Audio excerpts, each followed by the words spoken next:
Hi guys, what's up, and welcome back again to another short vlog. So we are here in Butternut Tree Hotel. So we just checked in guys, and I'll give you a quick tour of our very cute room. But before that, this is the surrounding, and this is our door guys. So our room is room number 306, and this is our room. Very cute. So it has two single beds. As you can see, there's a TV and there's a water, but of course we will not be drinking that because I think that's not free. You have to pay for whatever you use there. And the most important part here is it has toilet, very own toilet and shower.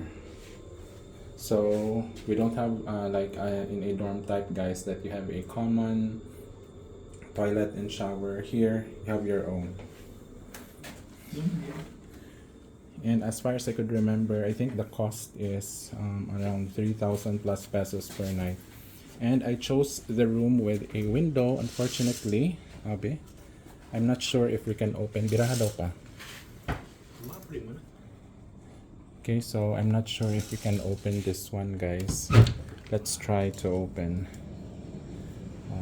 Diba? Look. Diba? Isn't it cute? Unfortunately, our view is at the back. It's not the front, guys. But anyways, never mind.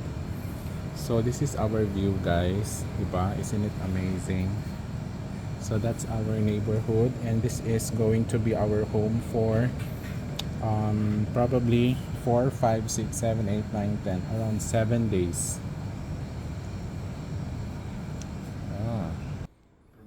So yeah, that's it guys. So yeah, sama imong maingon sa room pa. Sada. Oh, wala pa rin na-on ang aircon. Wait lang. How do I turn this on? So we have remote here. We have to turn this on because it's very hot. And of course, this is Singapore. Okay na. It's so hot. And by the way, they do have a card. Where's the card? I place it there. So there's an instruction there that says the door is locked when it's 10:30. So you can only get inside the hotel by using this one. You tap it. We will be using it because we have a 1-day tour to the zoo, and we might probably get home very late. We will be using that one. Okay, so before we end, let me check so they have a personalized water guys. But again, a water bottle will be provided on the first day only. Please retain your bottle and refill it at the water dispenser provided. Let's save Mother Earth by reducing waste. Dili ko sure pa oy if free ni siya. Mga tana rata dito.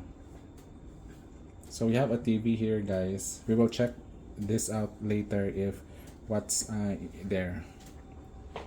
Pero cute din ang window. Oh. Nice no ang window ba? Karaan nga style. So I guess that would be all. Thank you so much for watching. Bye.